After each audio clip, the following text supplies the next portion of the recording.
The brick-paved streets of Sialkot glistened under the pale glow of a winter moon.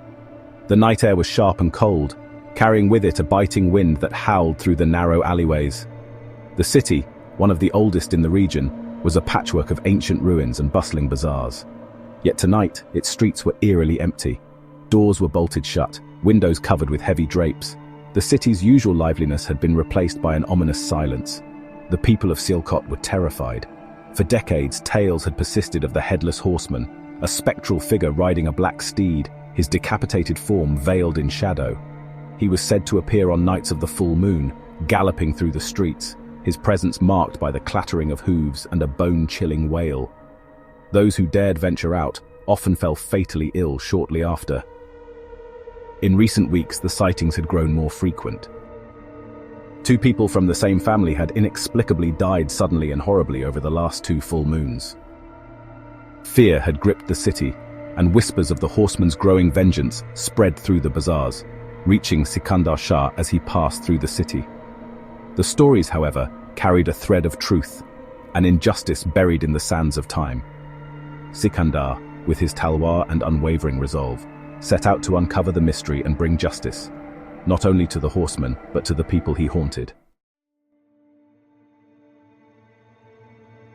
Sikandar sought out Maulvi Abbas, an aged scholar renowned for his knowledge of local folklore. In a dimly lit study filled with ancient texts, Abbas recounted the tragic tale of the Headless Horseman.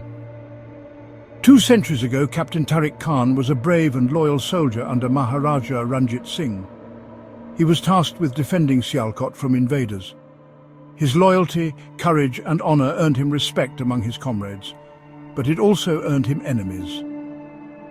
Abbas leaned closer, his voice heavy with grief.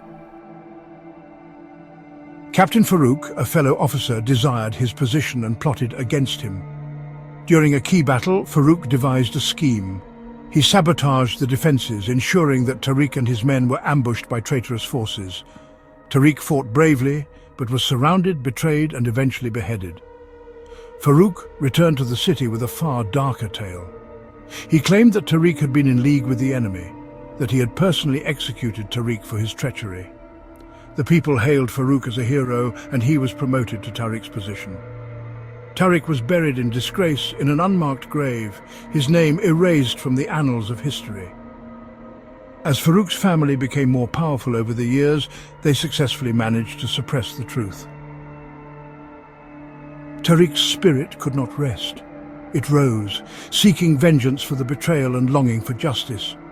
He became the Headless Horseman, bound to this earth, his wrath growing with each passing generation. His anger is directed not only at his betrayer, but also at his descendants, who lived in wealth and silence, refusing to acknowledge the sins of their ancestor. The hauntings, once confined to spectral sightings, had suddenly turned violent. 2 members of Farouk's family line had suffered a sudden onset of unexplicable illness, followed by a violent death on the night of the full moon. The change came after Farouk's descendants unveiled a grand memorial honoring him as a hero, an act that desecrated the truth and reignited Tariq Khan's wrath. The injustice burned in Sikandar's chest. Tariq's spirit was not one of blind vengeance. It was tethered to the weight of lies, dishonor, and the betrayal of truth. For Tariq Khan's soul to rest, his name had to be cleared, and the family who benefited from Farouk's treachery had to face the sins of their ancestor. For several nights, Sikandar Shah tracked the Headless Horseman's appearances, observing that they always culminated at the old cemetery, a desolate expanse built on the battlefield where Tariq Khan had been betrayed and slain. The cemetery bore the weight of unspoken truths, with its unmarked graves and moss-covered tombstones standing as silent witnesses to the injustice that had bound Tariq's spirit. The night before the full moon, Sikandar ventured into the graveyard, talwar in hand. A biting wind carried whispers of anguish, as if the past itself mourned. The ground trembled beneath his feet, and soon the sound of hooves shattered the silence. Emerging from the mist, the Headless Horseman appeared astride his black steed. His spectral form, clad in ghostly armor stained with battle's remnants, radiated an aura of fury and despair. Why do you interfere, mortal? The horseman's hollow voice reverberated through the stillness, a mix of rage and sorrow echoing in its tone. I come seeking justice for you and for those you haunt.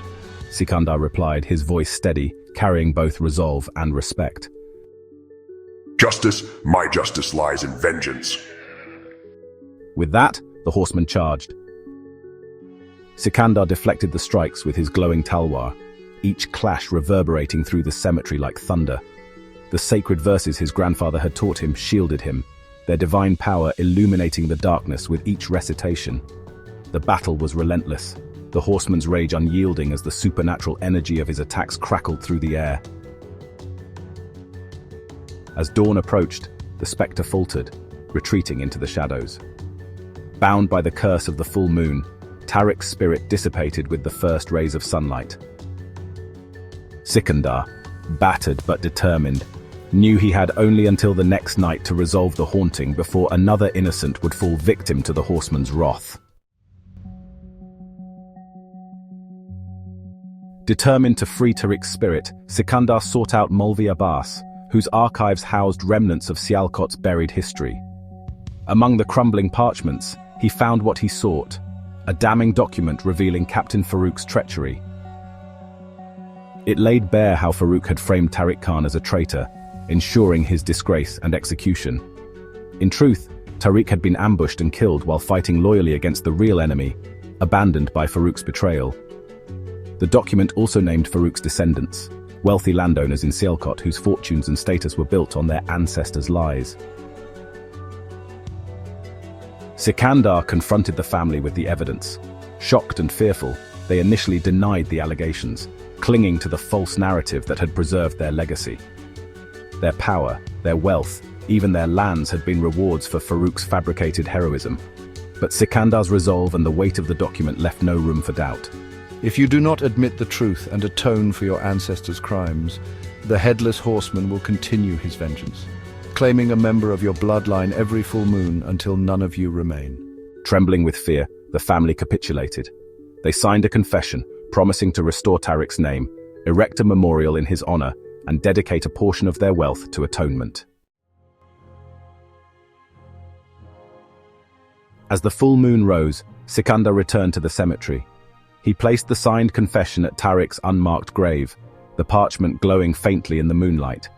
Around the grave, he created a sacred barrier, scattering talismans and reciting holy verses.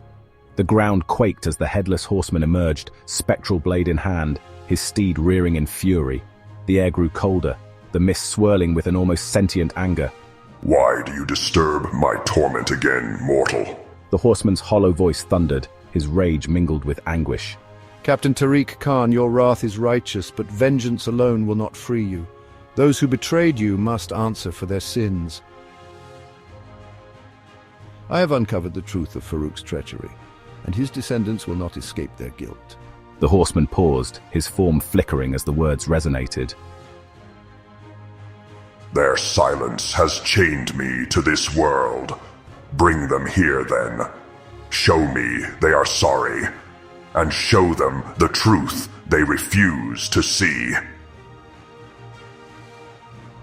Sikandar led Farouk's descendants to the graveyard.